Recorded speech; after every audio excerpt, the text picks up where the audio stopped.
Ashama hordoftoota fi kabajamtoota Gadaa News Network baga irreecha 2020 geessan jecha irreecha 2020 sababeeffachuudhaan keessummoota lama isiniif qabannee dhiyaanneerra. Keessummoonni keenyas obbo Raajii Baksuu fi Boruu Hawaas kan jedhamanidha. Asumaan gara gaaffilee keenyatti ceenaa irreecha bara 2020 ilaalchisuudhaan mee gaaffii koo eegaluudhaaf obbo Raajii Baksuu irraa hin eegala. Irreechumtuu maali yaada jedhu irreecha akkamitti ilaaltame? Ayyee galatoomaa carraa kana naa kennu keessaniif isiniin galateeffadhaa. Walumaanuu baga irreecha kanaan nu ga'een isiniin jechuu barbaada. Uummata Oromoo maraanillee baga ayyaana kanaan isin ga'ee jechuun barbaada. Irreechi maali kan jedhu irreechi akka Oromootitti ayyaana tokko. Ayyaana Oromoon qabu keessaa irreessi isa guddaa fi beekamaadha. Irreessi kun sadarkaa adda addaa qaba. Sadarkaa itti kabajamu qofa osoo hin taane irreecha malkaatti fi irreecha tulluu yookaan birraa fi abraasaa jedhee Oromoon beeka. Irreechi kun akkaataa irreecha birraa fi abraasatitti hiikan isaa garaagarummaa ni qabaata. Fakkeenyaaf irreecha birraadhaa yookaan booqaa birraa yookaan malkaa kan jennu kanarratti yoo kan fudhannu ta'e irreechi kun bacaqii gannaa yookaan booruu gannaa keessaa gara birraatitti yookaan booqaa birraa ifatti waan ba'eef rabbii galateeffataa. Birraa kanarree nagaan asheeta yeroo san gahutti akkasumas haala yeroo sanii wajjiniin nagaan nu hulluuqsisii nagaan nu jiraachisii kan bara itti aanutillee ittiin nu gahi jedhee ayyaana ittiin galata galfatuudha. Ayyaana tokkummaatii ayyaana irratti namni booruu gannaatiin yookaan bishaan guutuudhaan lolaan adda addaa balaa adda addaatiin kan miidhamaa ture. Yeroo itti wanni hundi irraa hafee namni wal argu waan ta'eef ayyaana gammachuu ayyaana galataati. Ayyaana tokkummaati. Ayyaana ijaarsaati. Ayyaana waloomatii jechuudha.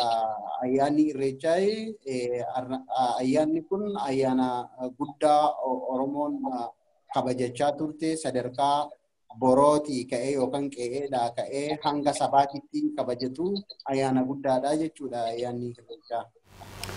Okay, galatoomii irreechi birraa ayyaana bacaqii gannaa nagaan nu baastee baga booqaa birratti nagaan nu baaste yookaan ayyaana itti galateeffatuudha jedhee Raajii Baksuu. Kanumaan mee gara gaaffii itti aanutti obbo Boruu Hawaas irreechi akkuma beekamu irreechi hora malkaa Finfinnee irreeffatamee jira. Irreessa kana irratti Oromoon akka bara darbee wajjin wal bira qabnee yoo ilaallu irreechi bara 2020 kun maal fakkaata? Galatoomii jalqabaa akkaataa irreeffannaa bara kanaa yookaan irreessa bara 2020 ibsuu koon dura irreessi maal akka ta'e xiqqoo waasii jechuu barbaada. Obboleessi kiyyas jedhee jira.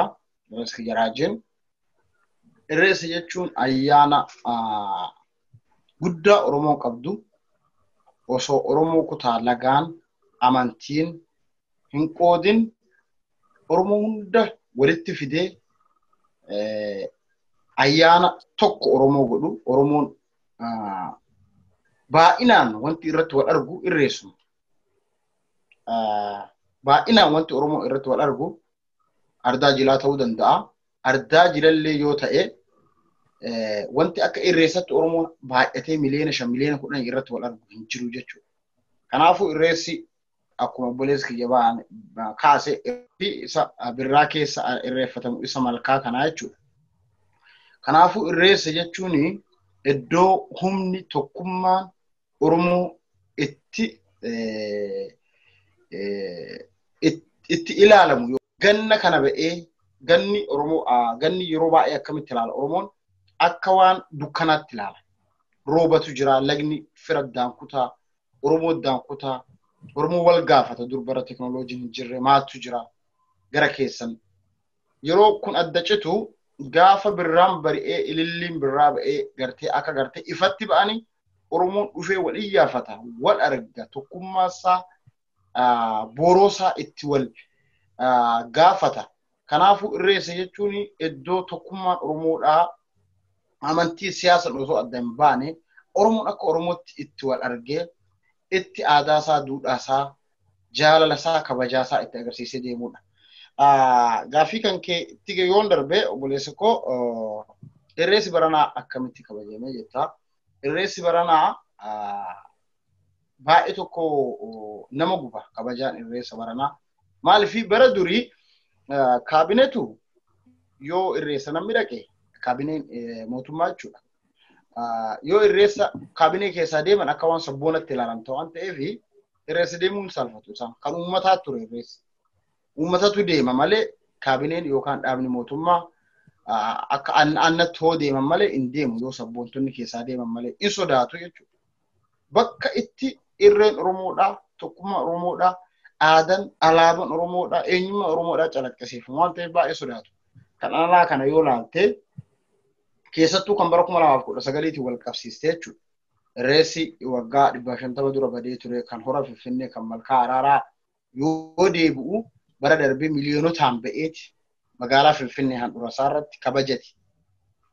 Xiqqaa guddaan osoo hin jenne sababa ce'umsatiin kan galan paartileen siyaasaa aktivistoonni garaagaraa Oromoon hundi siyaasan osoo waliin qoodii warruma mootummaa keessa jiran irraa qabee jechuudha.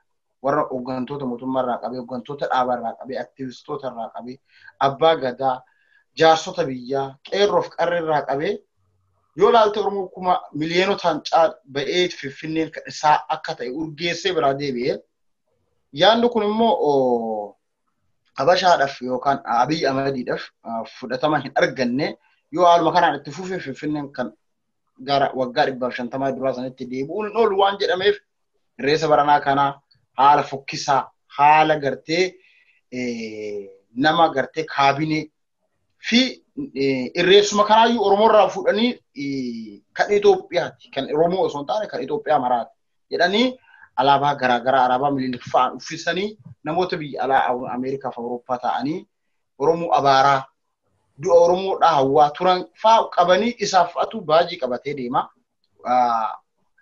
Ulee abbaa gadaa gubbarratti isaaf fa'atu alaabaa jaraa godhatee alaabaa miliilii godhatee fa'aa deema. Irreessa baranaa kana yoo laalte baay'ee tokko garaasi guba irreessallee jechuu hin dandeessu. Oromoon hin irreeffanne akka waan irra kutameetti barri kun jechuudhaan akka fudhu obboleessa koo. Okay, galatoomii obbo baruu hawaasii waa baay'ee nu kaastee dhugaadha. Irreechi bara kanaa irreecha ulfaa Oromoo irratti alaabaa naftanyaa gochuudhaan akkuma kaleessa argaa turre wantoonni tokko tokko wantoonni nama aarsan hedduutu jira. Obbo Raajiin asirratti waan dabaluu ni jira yoo jette imma amma obbo boruun kaase kana irratti irreechi bara kanaa irreecha bara darbee wajjin wal bira qabnee yoo ilaallu maal fakkaata yaada jedhuu fi wantoota ta'an tokko tokko kaleessa waan hubatterraa yoo jiraate yaadni kaasuu jiraate asumaan yaada gaaffii biraatti osoo hin ce'in yaada biraa dabaluu dandeessa jechuudha. Ayyee galatoomadha. Obboleessi kiyya waan bal'aa ibsee jira. Dhugaadha irreechi bara kanaa fi bara darbee yoo wal bira qabamu dachii fi samiidha jechuun ni danda'ama. Wanti kana nu jechisiisu tokko baay'ina nama hirmaatee yoo fudhatte bara kanaa fi bara darbee yoo wal bira qabnu waan uummanni keenya nu hunduu waa waliin beeknu.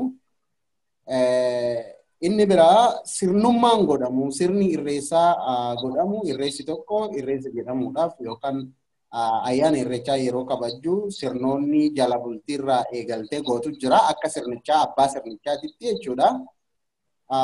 Sun bara darbee haga tokko kabajamee bara kana gonkumaa'u ni dhorkame jechuudha. Kana malee warrummaan abbaa itti ta'uu barbaadu kunu akkaataan isaan bara darbee itti makamanii waan san gochaa san keessatti hirmaatanii fi bara kana hirmaatan walitti hin dhiyaatu. Bara kana ni diinoomfatanii jechuudha. Haala sirnaa isaatii yoo fudhatte sirna sanitti diina ta'anii jechuudha. Bara darbe tumsituu turanii akka sirna isaatiin tumsituu turanii bara kana immoo diina sirna kanaa yookaan ayyaana kanaatti turanii jechuudha. Kanaan wal qabatee wanni kaasuu barbaadu fakkeenyaaf haasaa kaabinoonni yookaan aangawoonni godhan kan bara darbee ni yaadanna. Especially ayyaana irreecha Finfinnee irratti wanta jedhame kan Habashaallee gungumsiisee seenaa Oromoon argitee waggaa 150 lafa san irratti handhuura san irratti dhabde kan deebisee fi mufaatu warra diina ayyaana kanaa yookaan sirna Oromoodhaa kanaa ta'ee hunduu quba qabna. Inni biraa akkaataan miirri uummata bara darbee turee fi bara kanaa waliin jiru. Bara darbee miirri uummata keessa ture miira tokkummaa kan argitee ayyaana sana kabajachuudhaan gammachuudhaan qabu ture.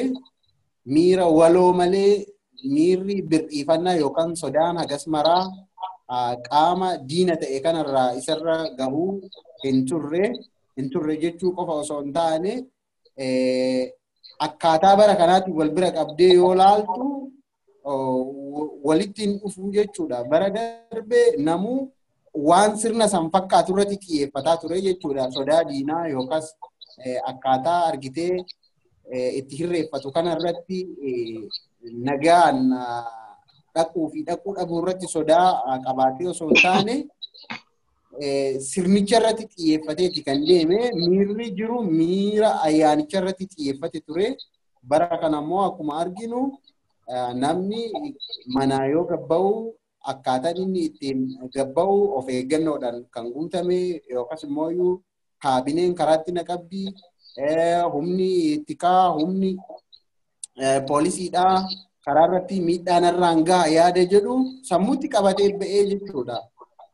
Akkuma kanaan wanni nama keenyarra gahe egaa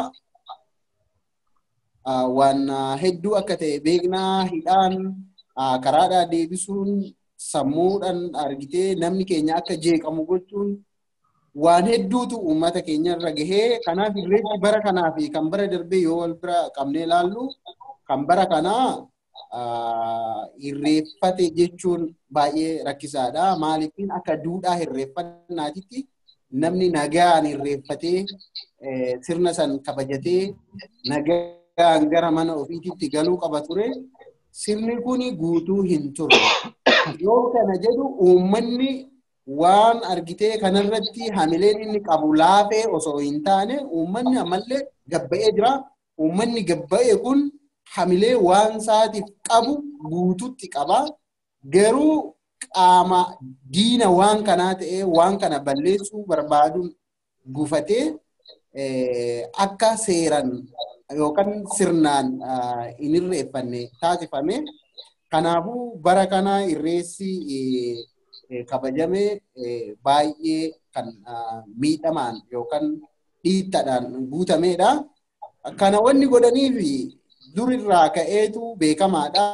Warri sirna Oromoodhaa yookaan ayyaana Oromoodhaa jibban kun seenuma Oromoo kanaa sirnuma Oromoo kanaa dhoksuu yaalanii jiranii, xureessuu yaalanii jiranii, miliqsuu yaalanii jiranii, hatuu yaalanii jiranii, seenessitoota hanga balleessutitti wanni isaan hin dalagne hin jiru. Ammas waanuma deebi'e kana irra deebiidhaan dalagaa jiranii dhoksuudhaaf, xureessuudhaaf, miliqsuudhaaf, hatuu fi qaama hirmaataa waan kanaa miidhuu yookaan dhabamsiisuudhaaf irratti dalagaa jiranii waanuma kalee shaakalaa tura, waanuma kalee godhan sana har'allee irra deebiidhaan dalagaa jiranii jechuudha. Warri naafxanyaadha yookaan jibbitoonni sirna Oromoo yookaan ayyaana Oromoo akka Oromoon humna hin qabaanne, tokkummaa hin qabaanne, waliin agarre, walii hin gallee fi akka isaan diina ta'an waltajjii itti himu akka hin arganne godhuudhaaf jechuudha isaan wanti kana dalaganii. Kanaaf bara kana haalli irreechi itti kabajame haala bara darbeetti wal bira qabnee yoo ilaallu waan baay'eedhaan hanqatee waan baay'eedhaan gufatee waan baay'eedhaan sirnicha keessa wanti hedduun hafee miirri uummataa garuu miira guutuudha. Hamilee fi kutannoon fi abdiin uummanni waan isaa kabajuudha qabu hubannummaa waliigalaatu waan abdii namatti horu waan cimaa ture jechuu barbaadee. Okay, hedduu galatoomi Raajii Baqsuuyi. Egaa irreechi bara kanaa fi irreechi bara darbee waa hedduudhaan garaagarummaa akka qabu ibsa bal'aa nuuf kenniteerta. Guddaa galatoomi. Irreechi bara kanaa egaa akkuma Raajiin jedhe waa hedduudhaan irreecha bara darbee irraa garaagarii. Bara darbee namni paartileen siyaasaa qoodiinsa siyaasaa tokko malee malkaa tokkotti nagaadhaan irreeffatanii heddumminaan bakkee Oromoo miliyoonaan itti wal arge. Bara kana yoo ilaalle immoo warrummaan irreeffatanuu Oromoodha jechuun nama shakkisiisa. Akkuma hordofaa turre wantoonni irreecha bara kanaa hora Finfinnee irratti mul'achaa ture ulfaa Oromoo xureessuu, Oromoo uffata aadaa uffatee gara malkaatti deemu hidhuun, Oromoo marga jiidhaa qabatee deemu marga harkaa fuudhuun gara mana hidhaa geessuun wantoonni garaagaraa kan ta'ee oole ta'uu namni hunduu kallattiidhaan kan hordofaa turredha. Kanumaan gara gaafii xaanutti gaafiidhuma kana bu'uura godhachuudhaan egaa irreechi Oromoon bara 150 cabee bakka itti cabe itti deebi'ee kan argate bara 2019 bara darbe. Oromoon gammadee bara dhufummoo kana ol itti gammadee ni irreeffanna jedhee iddoo abdiidhaan eegaa turedha. Garuu abdiin inni eege mootummaan sababa dhibee koronaa sababeeffachuudhaan siyaasa isaaf haala mijeessuudhaaf jecha uummata Oromoo malkaa isaa irraa dhorkuun, hidhuun, dararuun wantoonni kun kan mul'atan ture. Obbo Buroo Waasitti gaafii ittaanutti darbuudhaaf gaafiin kiyya kan ittaanu egaa abdiin Oromoon qabu gara fuulduraatti Oromoon malkaa isaa irratti bahee irreeffachuudhaaf abdiin inni qabu maal fakkaata ka jedhudha. Mee gaafii kanarratti waan yaada qabdu sirratti nuu kenna. Galatoome buleessa koo. Abdiin Oromoon qabu abdii lamatu jira. Yoo kan falmatee amma waan si dhibu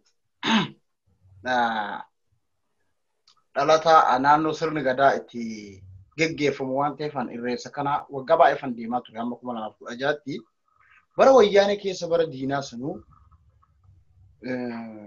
meeshaa qara qabu fa'aan yoo dhufte faasirraa fuudhu malee irreessarraa nama dhowwuunis hin agarre. Waan baay'ee na ajaa'iba kan kaleessa namarraa dhaga'e tokko poolisii Oromiyaati mucaan tokko uffata huccuu aadaa kanaa caaluu qabuu fi konkolaataa qaba. Marga qabatee deemaa jira. Ni yaaman poolisiin Oromiyaa. Uffata caaluu maaliif uffatte jedhanii. Bakka poolisiin Oromiyaa afaan Oromoo dubbatu uffata aadaa Oromoo maa uffatte? Goota kee maaliif mul'ifte? Aadaa keetiif maaliif quuqamte? Jedhu keessa kan jiru jechuudha. Salphina oliiti. Abdiin Oromoo yoo mootummaa nama nyaataa mootummaa ni'oo nafxanyaa kan Abiy Ahmediin durfamu kana ofirraa kaase abdii gaariitu jira. Yoo ofirraan kaasne barana maal jalqaban amma aadaa diqqaalomsuu gubbaa kanaan kan abbaa gadaa jala kanaan kan miliiniktu jira. Labbaa kanaan kan abbaa gadaa jala kanaan kan miliiniktu jira. Orooroo gubbatti siinqee gubbatti maal irratti kan aadaa diqqaalomsuu akkuma lafa dura kiristinnaa kaasaa turan amma aadallee aadumtu kunu Oromootii miti jedhanii ufiisii borcuu ufiisii kaa'u akkuma seeneffama sii barreessan ati kana jedhanii seenaa Oromoo sii barreessaa turan seenaa biyya sanii seenaa sabaaf sablammoota ofii isaaniitii akka isaanii tolatti kaa'anitti maal go amma aadaa diqqaalomsuudha kan jalqabame bara dhufu yoo Oromoon caba kanarraa mootummaa abbaa irree kana tokkummaa waloon falmatee ofirraa hin kaasne ta'ee bara dhufu wanti natti mul'atu jechuudha. Bara dhufu beekellee osoo hin taane bara dhufu irree soora Finfinnee irreeffatuun hin dhoowwamaa jechuudha. Hin deebi'aa jechuudha. Baratti aanu immoo maquma irreessatuu namni dhahee shorokkeessadha jechuudha. Itti darbee immoo Oromoo fi Oromiyaa wanti jedhamu iyyuu hin jiru waan Itoophiyaadhaa akkasitti of ibsaa jechuudha. Sirni kun lafa qabatee itti deemnan waggaa 5 kana keessatti waa'ee irreessaa tiimiti waa'ee Oromoo fi Oromiyaa hin dhabama jedheeti kan ani yaadu maaliif yoo laalte ayyaana irreessaa guyyaa muraasa duratti ayyaana akka masqalaa maaltu ture oo bardarfaa fudhattee kamiseefaa fudhattee nama miliyoona 1.5 aga miliyoona 2tti kan deemaa turani mootummatu gargaarsa godhaa ture qarshii miliyoona baay'eedhaan jechuudha. Mootummaan koronaan achi yoo jiraate kan asii fi kan achi maali? Amma koronaadhaa miti dhimmichi Oromoo fi Finfinnee wal hanqisuudha. Maaliif gaafa Finfinneetti deebi'ee tokkummaa isaatiin Finfinnee san hafuura Oromummaa urgeessi harka isaaniitii baasa. Harka isaaniitii gaafa Finfinnee handhuura Oromiyaadhaa qabate gaafin Oromoon qabuuf mirga abbaa biyyummaa Finfinnee irraa qabu deeffachuu ture. Sadan keessaa jechuudha kan Jawaar Faantilleen ayyoon Oromoo baay'een ibsaa turan jechuudha. Kanaafuu dubbiin koronaa miti. Koronaa hoo koronaan Finfinnee jiru, koronaan Bishooftuu jiru, Baardaaris Kamisees ni jira jechuudha. Dubbii koronaa kan taane kana duras filannoolee geggeessuu dandeessuun jedheeti fakkeenya kan ministeera fayyaadhaa kaa'e. Dubbii koronaati miti. Dubbii eenyummaa Oromoo aadaa duudhaa safuu fi Oromoo fi Oromummaa balleessuuti. Kanaafuu yoo sirni baay'irummaadhaa kun kan galgala kana dhuma akka seeratti jechuudha. Galgala kana kan aangoonsaa legitimacy isaa dhumatu jechuudha. Haga ammatti yoo abbaa irrallee ta'ee legitimacy waggaa 2 qaba ture jechuudha. Ardha expired godhaa jechuudha. Fulbaana 25 akka lakkoofsa Abashaatti jechuudha. Borurraa kaasee prime ministeriidhaa miti. Borurraa kaasee injiruu jechuudha jechuun sirnichi kun abbaa irree ta'ee itti fufaa. Haa ta'u malee sirnicha uummataan filamee miti. Kanaafuu sirna kanarratti ka'ee Oromoon dammaqee siyaasan kutaan osoo waliin qoonne tokko ta'ee jechuudha. Wanti ardha waraabessi guyyaan yuuse beekachiise jedhan. Yoo guyyaadhaan sitti yuuse galgala yoo si ga'e akka inni si godhu atu ni beektaa jechuudha. Amma bara darbe waan jedhan hunda tokkoon hojiirra oolchaa jiranii. Hooggantoota Oromoo ko Oromoon qabdu ija Oromoodhaa guuranii mana hidhaa naqanii hin jiru manguddoota malee. Qeerroo kumaatamaan qabanii hidhanii kaleessuma sawoo irreessatiif maal fuccuu aadaa Oromoo uffattaa bara wayyaanee keessa baay'ee jechuun bara wayyaanee keessa maal fuccuu aadaa Oromoo uffattaan keessattuu cubbaa gadaafaan jedhamu. Tarii alaabaa baa'oo faajjii adda bilisummaa Oromoo fa'aa sodaatu malee bara Jawaar uffachuun, Baqqalaa uffachuun, Hacaaluu uffachuun itti dhoorkaa ta'e keessa seeneera. Gabrummaa cululuqaa keessa jira Oromoon of sobuu hin qabu. Gabrummaan an gabrummaadha jettee sitti dhuftu akkuma kanatti sitti dhufti jechuudha.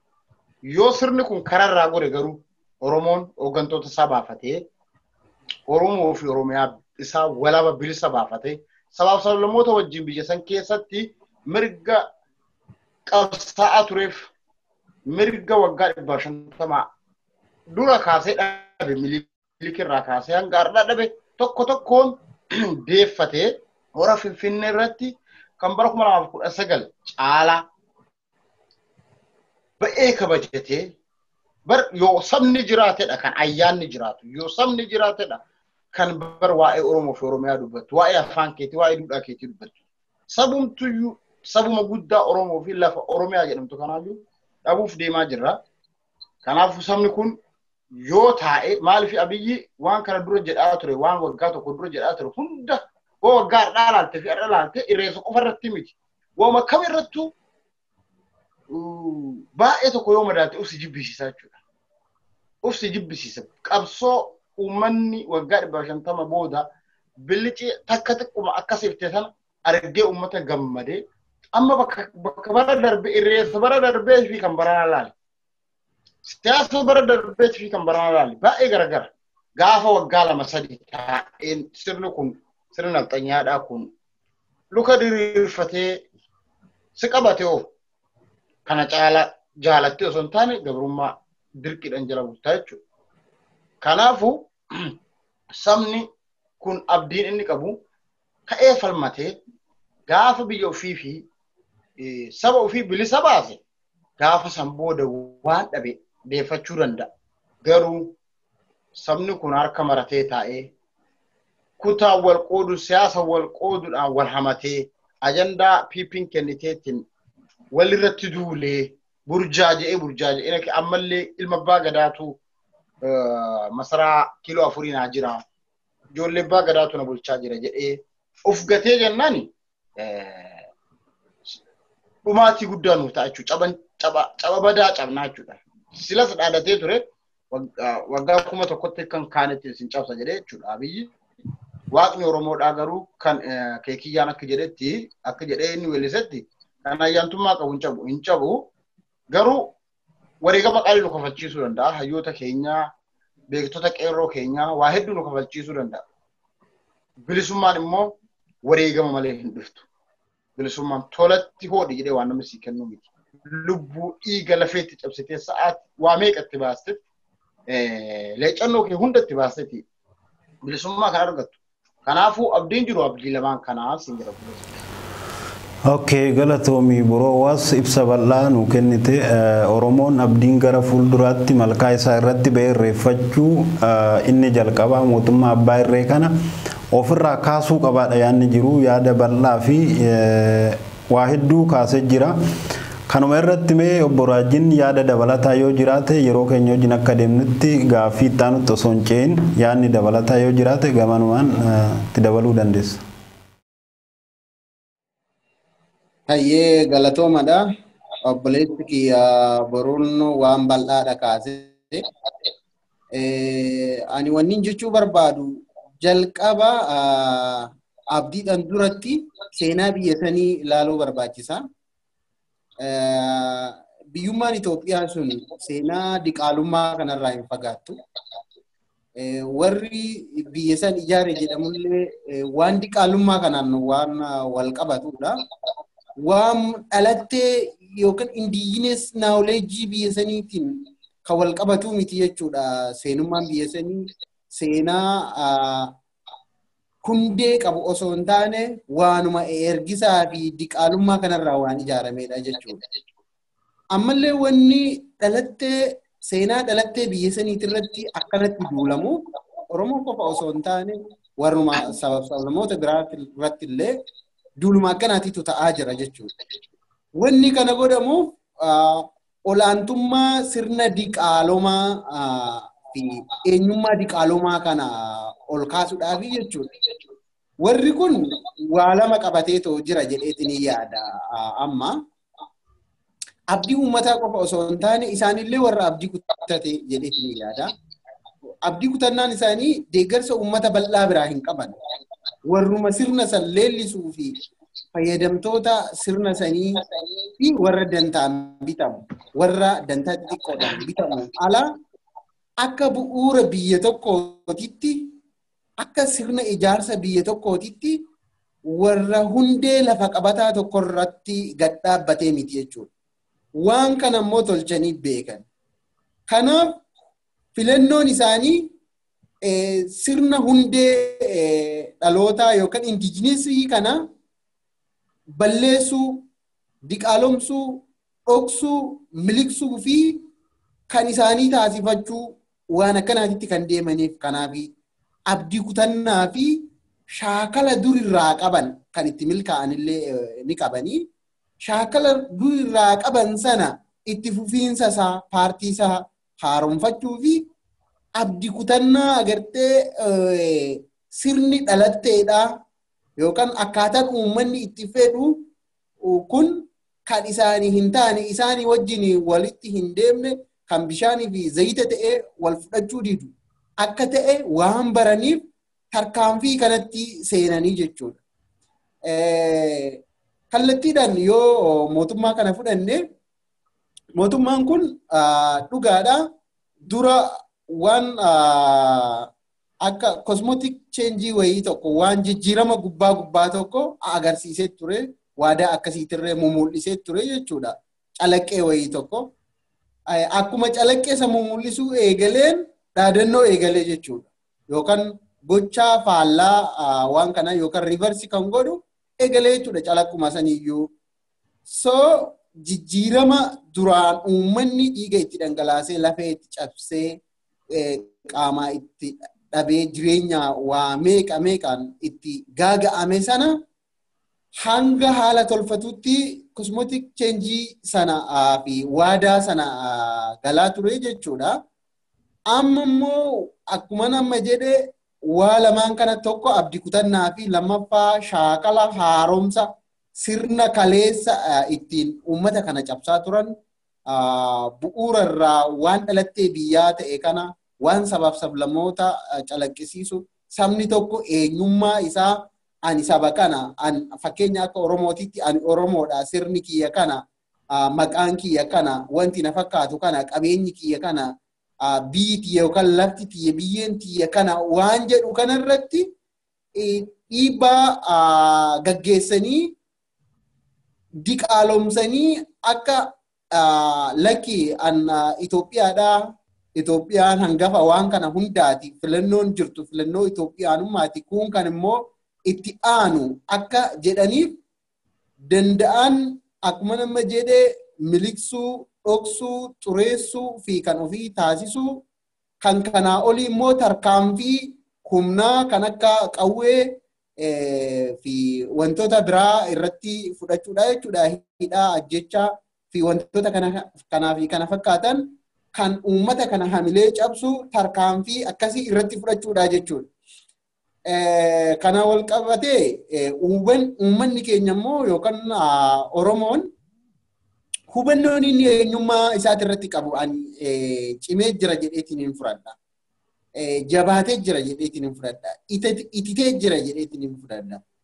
Du'uu fi ajjeefamuu fiizikaalii ilaallu kana osoo hin taane meentaalii cabuu osoo hin taane eenyummaa isaati irratti tokkummaa isaati irratti hubannoon inni amma qabu kan duraaniitiin daran jechuudha. Waan mootummaan kun har'a humna qawweetiin hidhaadhaan ajjeechadhaan dhabamsiisu osoo hin taane waan sammuu namaa keessa jiru sagantaa sammuuti. Sagantaa sammuudhaa qawween yookas immoo hidhaan dhabamsiisuu hin danda'u. Haalli abdii gama kanaan jiru waan argitee egereen Oromoodhaa bakka itti ni deebi'a. Oromoon sirna ofii ni kabajataa. Tokkummaa isaa ni tikfataa. Biyya isaa ni tikfataa. Galma bilisummaa san alagaa jalaa dhiittaa alagaa sirna alagaa fi agartee biyya isaa kan alagaan itti duultee nyaattu kana yookas immoo iyyuu qe'ee isaa kan alagaan dhaaltee abbaa irratti taatu kana ofirraa hambisaa yaada jedhutu sammuu kee keessatti ititaa jechuudha. Yoo haala uummanni Oromoo hubannoon inni qabuu fi cichoominni waan isaatiif qabu laaltu. Faallaa kanaatiin gaa diinnis yeroo ammaa kanatti abdii kutatullee cimina agarsiisee bakka ittiin nu miidhuu danda'u lafa ittiin nu miidhuu danda'urra waan jiruuf waan akka laafatitti galma bilisummaa yaannu yookaan sirna ittiin argitee buluu qabnu san akka laaftutti argannu jenneeto ofitti simuun xiqqoo rakkisaadha. Kanaaf akkuma amma obboleessi kiyya jedhe wanni nama baasu sirna alagaa jedhanii beekudha. Sirna ofiiti jedhanii beekudha. Saniin booda sirna alagaa sana ofirra mormu sirna ofii saniif mormachuudha jechuudha. Sirna qofa osoo hin taane qabeenya keetiif eenyummaa keetiif waa hunda kee waan si ilaallatu san irratti cichoominaan tokkummaadhaan hanga dhumaatitti dantaa fi sossobbaa tokkoon osoo duuba hin deebine murannoodhaan hanga bilisummaa gonfattee bilisummaan booda abbaa itti taatutti itti deemudha jechuudha. Filannoon Oromoon qabu kanuma yoo kana hin goone ta'e ammallee cabu waggaa 150 miti waggaa 150 ol cabuutu dhufuu danda'a jechuudha yoo hin falmanne. Maaliif saba falmateetu eenyummaa isaa jiraachisa, biyya isaa jiraachisa, dachii isaa jiraachisa, dhaloota isaa jiraachisa waan ta'eef. Okay, galatoome Raajii yaada bal'aa yaada bu'uuraati kan nu kaastanii hedduu galatoomadha. Egaa Oromoon malkaa isaatti akka malkaa ofii malkaa kiyya jedhee irreeffachuudhaaf dursa wanti inni gochuu qabu sirna gabroonfataa kana ofirraa kaasudha. Akkuma isinuu kaastan gaa Oromoon yaadan jabaatee kaabaa kibba ba'aa osoo hin jedhin haamileedhaan kan socho'u jiru. Wanti abdii isa kutachiisu hin jiru. Oromoon yaada waan ofii kiyya jedhee jala deemutti ka jiru. Kanumaan namoonni hedduunis mootummaan kun fakkeessuudhaan gaaffii sobaa yookaan kanatu keessanii kanatu keenya jedhee uummata gamaa gamanatti siyaasa kutaadhaan qoqqooduudhaaf yaale garuu uummanni keenya waa hunda itti dammaqinaan deemu jira, bilchinaan deemu jira. Yeroo keenya wajjin deemuudhaaf gaaffiin ittaanu egaa irreecha bara kanaa keessatti irreecha malkaa hora Finfinnee irratti wantoota hedduu taajjabnee akkuma amma kanaan dura yaada kennitanii yaadota adda addaa isinuu jettan. Fakkeenyaaf baajiiwwan abbootiin gadaa duratti hidhatan amma aktivistoonni nafxanyaa akka abbootii gadaatti baajii abbaa gadaa hidhachuudhaan malkaa Oromoo irratti adda dureedhaan akka abbaa gadaatti yeroo irreeffatan agarra. Haala kan haala amma artistoonni Oromoo bebbeekamoon ija Oromoo ta'an irraa dhorkamanii aktivistoonni finxaaliin nafxanyaa kan jibba Oromoo qaban akka abbaa gadaatti malkaa Oromoo irratti nutu abbaadha jedhanii dheechisanii baanii galaniin Oromoon immoo malkaa isaa irratti shororkeessadha jedhamee kun mana hidhaatti kun qawweedhaan kun uleedhaan caccabee lafa isaa irratti kan ta'edha wanti ta'iiwwan kaleessa hubannerraa haalonni tokko tokko. Kanaaf mee haala kana irratti waan taajjabdan yoo jiraate boruu irraa hin ka'a. Galatoomi irreessa kalee irratti kaleef deengaddaa irratti kan har'aa fi kan kalee irratti wanti hin taajjabamin hin jiru. Waa hedduutu jira jechuudha. Dur hin jirre hedduu baasanii jalqabuma waa'ee irreessaa kan dubbatu abbootii gadaati. Abbootii gadaatu waa'ee irreessaa dubbata. Beekaa biyyaa hayyuu dhanga'ee akkaataa foolleen itti qophaa'ee nageenya irreeffannaan nagaadha. Bakka san kadhattu nagaadha, jaalala, wal argaa, duudhaa kee mul'isiisuudha, aadaa kee guddisuudha, kabajuudha. Jalqabuma kaabineet irratti kaabineedha kan namaaf wanta godhaa ture jechuudha. Ajajni itti kennamee sooshaal miidiyaa kanarratti waa baay'ee odeesse. Akka irratti propaganda irratti dalagamu godhan. Oromoon irreessaa Finfinnee dhufu kun akka waa balleessu, akka waa caccabsu, kana miidhu wayitti ideoloojii kana uummata keessatti facaasanii yoo achi dhufa illee immoo mootummaan immoo waan kanaaf yoo laalke ta'e poolisiin federaalaa, raayyaan ittisa biyyaa, poolisiin Oromiyaa, poolisiin magaalaa Finfinnee yeroo guyyatti yeroo baay'ee kan beeksisa baasan uummanni baay'ee tokko maal ta'e shororkaawee jechuudha. Shororkeessanii uummannu maaltu nagaan ba'ee nagaan galaa kan jiru shororkeessan uummata jechuudha. San booda dhoowwuu jalqaban. Warra dhufe immoo manarra deemanii naannoo Oromoon itti baay'attu naannoo akka Boolee Mikaa'el kana fa'aatti qaqqabu warra hoteela qabatillee warra hoteela gaafatanii qaqqabu kallattii afran Finfinnee seenamu karaa afranuu irratti sakatta'insa baay'ee godhu yoo kaardii yookaan ID Finfinnee jiraata Finfinnee hin taane yookaan nama achi hojjetu hin taane seensuus dhoowwu aadaa Oromoon aadaa Oromoo qulqulluudha. Diqqaaladhaa miti takkaan diqqaalumne jechuudha. Maal godhanam aadaa Oromoo fuudhanii diqqaalomsuu jalqaban. Itti seenanii borcuu jalqaban. Kan abbaa gadaati sabooda immoo alaabaa Miniliktu gubbaa kanatti hidhama. Uffata aadaa Oromooti alaabaa Miniliktu irratti hidhama. Alaabaa abbaa gadaatu gam tokkoon jira. Alaabaa Miniliktu gam tokkoon jira. Kanuma federaalaa sanillee osoo godhanii jechuudha. Kun amma biyyattiin ittiin bulchu. Sanillee hin goone. Borcuu jechuudha. Si harkaa fuudhanii ati maal beektaa miti dhiisi. Akka si fakkaatutti osoo hin taane akka isaan fakkaatutti si harkaa fuudhanii balleessuuf. Kanaafuu amma kana jalqabanii bara dhufu namni tokko gamanaan alaabaa biraa gamanaan waa'ee Oromoo gamanaan immoo waa'ee saba biraa qabatee dhufaa jechuudha. Bara darbee yookaan barana waan hojjetameef bara dhufu irratti wanti kun maal ta'a barsiifamaa deemaa jechuudha. Waggaa 5 booda jenereeshinii itti aanutti immoo hin badaa jechuudha. Wanti aadaa Oromoo qulqulluu kana bukeessa seenanii burcanii bukeessanii balleessuudha jechuudha. Wanti hedduun kan poolisumti Oromoo dhalataa Oromoo immoo akkamitti gaafa hirmaattota jechuun osoo ajaja dirqiidhaan itti kennamallee ba'uulleen osuma jiru gaafa qeerroo qabee akkamitti uffata aadaa Oromoo godhatta. Akkamitti tiishartii Jawaariin kaawwatta, tiishartii Haacaaluutiin kaawwatta siin jedhu gaafa agartu immoo hedduu qalbii si cabsa.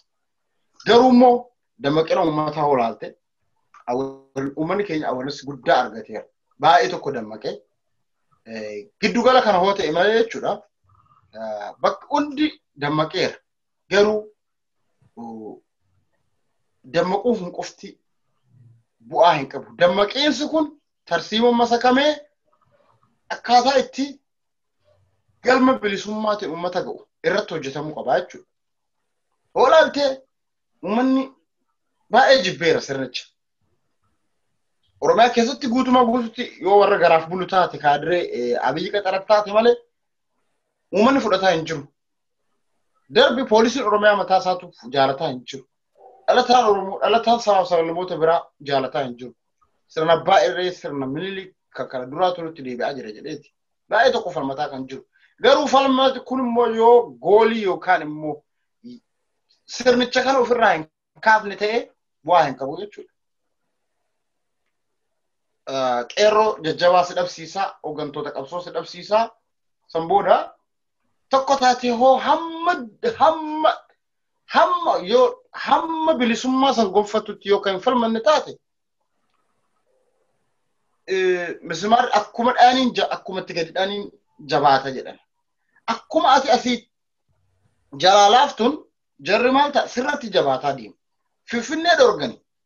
Ayi Finfinnee dhorgan malee hora arsadee rakkoon qabu hora arsadeetti ni reeffanna jedhanii gaddeema. Hora arsadee sin dhorgan olaaltee jechuudha.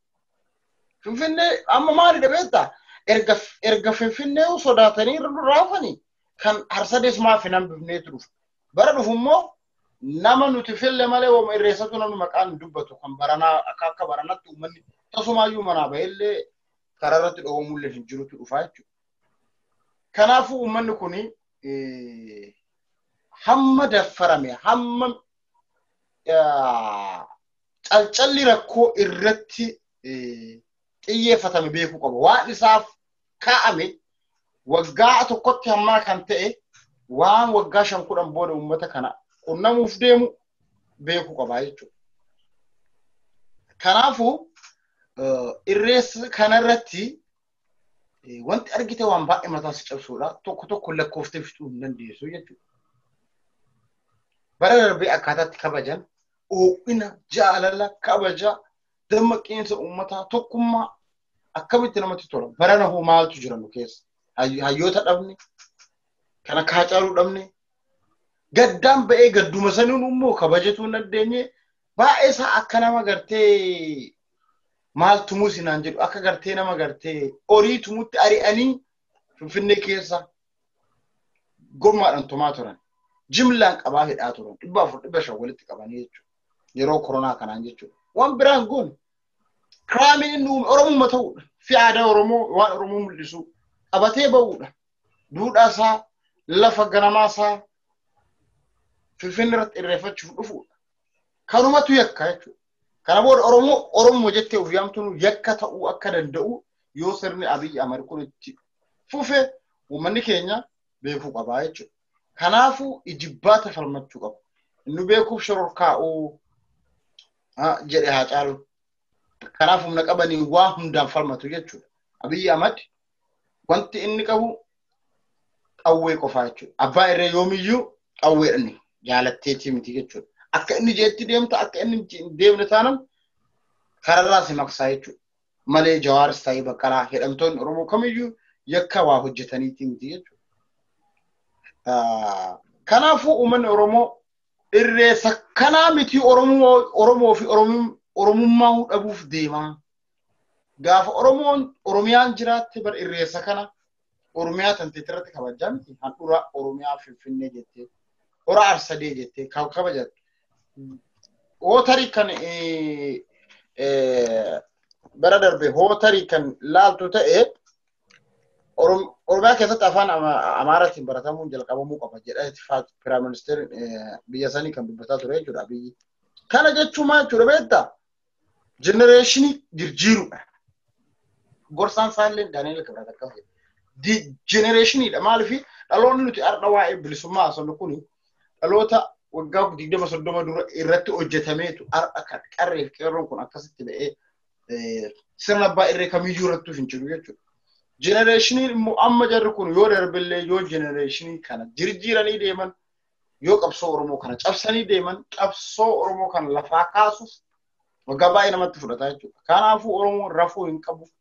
Duuti manatti sirraa hafaan jirtu duutee karuma kamiiniyyuu karaa waraanattis ta'e karaa nagaatis abbaan qabsaa'e sirna kanarratti dhalataan Oromoo jechuudha.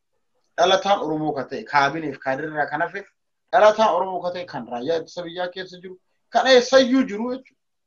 Oromoon akka Oromootti safuu caba mataa qabe kana wal qabachuuf akka sabaatti ba'ee falmachuu qaba. Akka sabaatti maali Tigraay gaafa cabsitee galtee nama 60 gabbarte yeroo san nama miliyoona 5 geessu Tigraay. Oromoo nama miliyoona 5 qabanneeti qeerroo 5,000 kan gabbare. Maal namni 100,000 dhumee yoo Oromoo fi Oromaan bilisa baate jechuudha. Tigraay nama miliyoona 5 qabdurraa nama 60 yoo gabbare. Oromoon miliyoona 50 irraa nama 5,000 kan gabbare jechuudha. Kan san caalaa gabbaree bilisummaa isaa gabbarteetis duuti sirraan ooltu ganaadha kan Oromoo wanti jedhamu kanaayyuu balleessina bakka afur bakka shanitti daanbaafna yaada jedhu wayiifaa miidiyaa isaan irratti dhagaa ture waan sadii jechuudha. Magaalaadhaan keessaa yookaan akkaataa taa'umsa lafaatiin keessaa Itoophiyaa bahaa Itoophiyaa kibbaa Itoophiyaa giddu gala. Kana jechuun Oromoo ofiin jettu jechuudha. Ati kana booda jechuudha. Ati maadha Itoophiyaa dhaayee Oromoo kaasuu hin jiru jechuudha. Aadaa kan keessatti itti seenanitti boccuu akkuma barbaadan godhuu san booda ofiif sii barreessuu jechuudha. Akkuma amma seenaa Oromoo seenaa dabaa kana kaa'anii jechuudha. Naareetiivii amma namni irratti wal dhabaa jiru kana kaa'anii seenaa cubbuu barreessan kana seenaa cubbuu kan hedduu sii barreessuu jechuudha. Aadaa diqqaalomsuu jalqabanii. Hora Arsadee kan duraan abaaran maal jedhanii abaaru ba'a damlikoo jedhanii abaaru amma deebi'anii immoo abbaa ta'anii irratti abbaa faajjii ta'anii warri Ismaa'iil Kanaada fi Ameerikaatti nyaachifatee Jawaariif ajjeesuudhaaf nu hasaaqalamu nu haaduu jedhaa qabsaa'ota Oromootti dhaadataa turu kan akka hooggantoota ABO hooggantoota KFO irratti aktivistoota Oromootti dhaadataa turu har'a abbaa ta'ee baajii Oromoo irratti alaabaa miilli qabatee gaafa abbaa horaa ta'ee abbaa gadaa dursee ayyaana Oromoo kabachiisuuf deemu arguu caala du'a maaltu jira? Du'a bar duuti gara dhaqan. Du'a kun caba guddaadha jechuudha. Caba kana keessaa bahuuf salphina kana keessaa bahuuf Oromoo tokkummaadhaan falmachuu qaba. Ansin jedhu bilisii galata. Okay, galatoomii obbo Boroo was yaadota bal'aa yaada bu'uuraa yaada hedduu nu kaasee hedduu galatoomi sin jenna. Yeroon keenyas gara xumuratti waan deemuuf obbo Raajii Baqsuu asirratti mee yaanni hafe jira yoo ta'e kanuma wal qabsiistee yaadota jiran yaadota obbo Boruun kaasan kana irratti yaanni hafe jettu yoo jiraate yaada dabalataa kennuu dandeessa. Gaagaa Boruun waan baay'ee kaasee waan inni kaase keessa wantoonni hedduun mootummaa gabroonfataa kana ofirraa kaasnu malee Oromoon malkaa isaatti bahee irreeffachuun abbaan gadaa malkaa isaatti bahee akka gadaan jedhutti lallabuun wanti jedhu kun hundi bilisummaan booda akka ta'e waa hedduu kaasee jira. Kanaaf meetis yaanni dabalataa ni jira yoo ta'e gamanumaan ibsattee yeroon keenyas gara xumuratti deema waan ta'eef.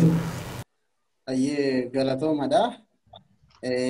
Yaada bal'aa kaasee jira qabxuma tokko tokko irra deebi'uuf.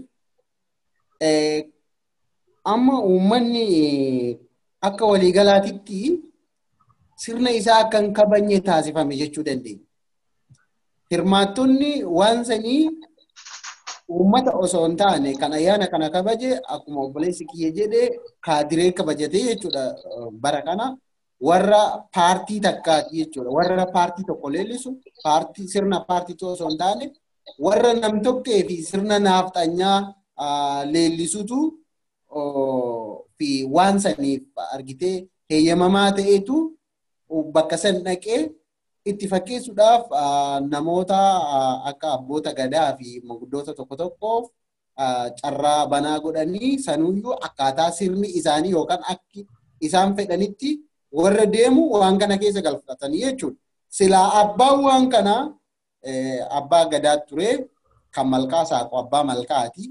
Malkaan suni abbaa malkaatiin saaqamuu qaba ture. Sirni isaa sirna argitee abboonni gadaa abbaan malkaa abbaan faajjii jala bultii isaatirraa eegalee sirna san hanga goolaba isaatitti yookaan xumura isaatitti geggeessuu qabu ture. Amma abbaa kan itti ta'ee kaadiree fi kaabineedha ta'ee jechuudha. Walumaa galatti sirnummaan suni bu'uurarraa bakka hin jiru.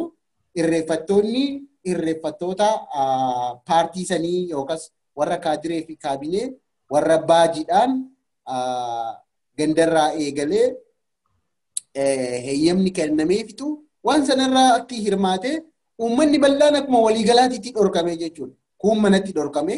Kun karaatti dhorkame, kun achitti dhorkame jechuudha. Uummanni akkuma waliigalaatitti jechuu dandeenya. Maaliifin baajiin isaan kennan sunu filannoodhaan akka kennamaa ture beekamaadha. Nama sirna san fudhatu yookaan nama isaan leellisu malee akka baajummaan sunu heeyyamummaan sunu gandarraa kaatee kennamaa hin turre warri biyyaa odeeffannoo kennaa turanii waan dhageenyedha. Kun qabatamaadhaan waanuma isaan godhanii waanuma sirni sun godhusi jechuudha.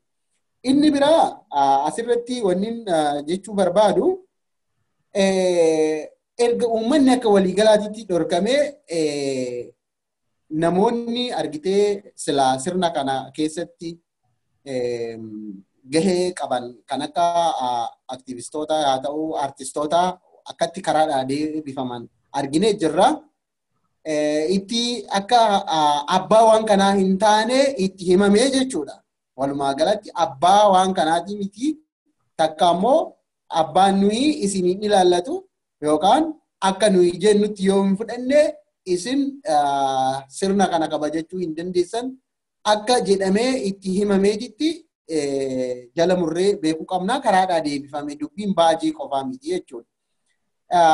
Faallaa kana ammoo warra Oromoo jibbu, warra sirna Oromoo jibbu, warra Oromii uumaawu waan irraa fayyadamuun ala ofiin hawwu abbaa itti ta'uu barbaadu warra uummata Oromoo fi sirna Oromoo tureessaa ture. Fakkeenyaaf baajiidhaan sooshaal miidiyaa kanarratti arguu dandeessanii Naatinaal Mokonnon nama jedhamu akkatti baajii diratee hirmaataa waan sanii ta'e sooshaal miidiyaa kanarraa arginee turre. So qaamni waan kana keessatti abbaa itti ta'ee hirmaate jechuudha. Naafxanyaa leellistoota sirna naafxanyaa warra mootummaa naafxanyummaa kana deeggaran warra Oromoo hin feene sabaaf sablammoota illee kan hin feene sirna Oromoo fi sirna sabaaf sablammootaa kanallee arguu kan hin feene warra yuunitariidha jechuudha. Warra sirni biyya sanii sirna warra tokkee yookaan monokroomii kan ta'e akka ta'u warra qabsaa'anii jechuudha warri sirna kanarratti abbaa ta'ee too itti hirmaate kun immoo caba Oromooti obboleessi kiyya kaasee jira Oromoon akka abbaa biyyummaa isaatitti akka abbaa eenyummaa isaatitti akka abbaa qabeenyummaa isaatitti akka hawaasummaa siyaasa diinagdeedhaan walumaa galatti hanga dhumaatitti cabeellee jechuu baannu yaaliin cabiinsa fi ukkaamsuu dhabamsiisuu Oromoo irratti raawwataa jira jechuudha. Oromoo yoo kana beekee hin falmanne ammallee hanga dhumaatitti cabuudhaaf wanni isa ittisu hin jiru jechuudha. Ittisa tokko ofirraa hin qabu jechuudha. Oromoon ittisni inni qabu humna isaatiin ka'ee falmachuu qofa. Asirratti wanni kaasuu barbaadu oduu durii tokko keessatti namicha ala taa'ee caama ho'ifaturraa cululleen ciraa yookaan waan ittiin tisiisa ofirraa ittistu jalaa fudhattee jedhan. Ciraa kana irraa fudhatte malee yookaan faachoo kana irraa fudhatte malee gaabii kiyya irraa hin fudhannee jedheen jedhan. Itti deebitee ammas cululleen gaabii sana irraa fuute. Ammas barcuma kiyya irraa hin fudhanne gaabii kiyya irraa fudhatte malee jedhe jedhan. San booda barcuma jalaa kaastee jaarsa kuffistee jedhan. Anan fudhanne barcuma kiyya fudhatte malee jedheen jedhan. Dhumarratti isumaa'uu fuutee jedhan. Akka san akka Oromoon hin taane Oromoon bakka kutaa adda addaatiin yeroo rukutamu sirna argitee adda addaatiin yeroo rukutamu nan ilaallatu jedhee qaamni biraa riphu hoo jiraate hundumarra qeen tokkoon tokkootirra akka gahuudhaa deemu ofitti himuudha qaba. Tokkoon sirna naafxanyaa jalatti jilbiiffachuudhaa akka deemu ofitti himuu qaba. Of sobuu hin qabu. Har'aan ifaan ka'uu qaba. Mootummaa tokko abdii kutate. Mootummaa dimokiraasummaan isaa gatate. Mootummaa humna qawweetinan uummata kana bulcha jedhu kan sirna hin qabne kan hundee hawaasummaa, hundee siyaasaa fi hundee diinagdeetiin gadi dhaabbanne kana osoo inni humna qawweetiin hin injifatiin ofirraa dhahee buusuudha qaba, ofirraa kaasuu qaba. Qabsoon bifa garaagaraa qabdii beekamaadha. Uummanni qabsoo bifa garaagaraatiin qabsaa'ee mootummaa kana ofirraa kuffisuu danda'uudha qaba, ofirraa jijjiiruu danda'uudha qaba. Hanga kanan goonetti sirna isaan kabajatu, qe'een isaan kabajamtu, inni mirgi namummaa isaatu hin kabajamu, akka sabummaa qofa osoo hin taane mirgi namummaa isaatuyyuu hin kabajamu, abbaa qabeenya ofii hin ta'u, jireenyi isaa walumaa galatti gabrummaa keessatti rirriitamtee ta'u haftii jechuudha. Kanaaf Oromoon murteeffatee sirna kana ofirraa dhahuudha qaba. Leellistoota sirna kanaa qe'ee isaatirraa eegalee ofirraa rukutuudha qaba. Hanga mataa isaatiitti ofirraa rukutuudha qaba. Sirna gadi hin dhaabbanne, sirna qawwee qofaan kirkiree uummata keenya dhahuutti jiru kana ofirraa lafaan gahee sirna ofiititti, lafa ofiititti, biyya ofiititti, qe'ee ofiititti kabajaa argatee nagaan hawaasummaa isaa, siyaasa isaa, diinagdee isaa cimsatee, aadaa isaa cimsatee akka humna kalee afoola fi waan adda addaatiin dhaga'u sana qabatamaan lafarratti lafa qabsiisee abbaa biyyummaa isaa mirkaneeffachuudha qaba yaada jedhu dhaamuun barbaada. Waan nu affeertaniif guddaan isin galatoomfadha. Galatoomadha yaadota bal'aa yaada bilchaatoo nuuf kaastanii isinis yeroo keessanirra aarsaa gootanii yaamicha keenya waattanii dhufuu keenyaaf maqaa Gadaa News Networkiin isin galateeffanna. Nuti sagantaa keenya asirratti xumurraa keessummoonni keenya yeroo keenyarraa aarsaa gootanii asitti argamuu keessaniif maqaa GNN'n yookaan Gadaa News Networkiin isin galateeffanna. Ani gaaffii kosuma irratti xumuraa galatooma.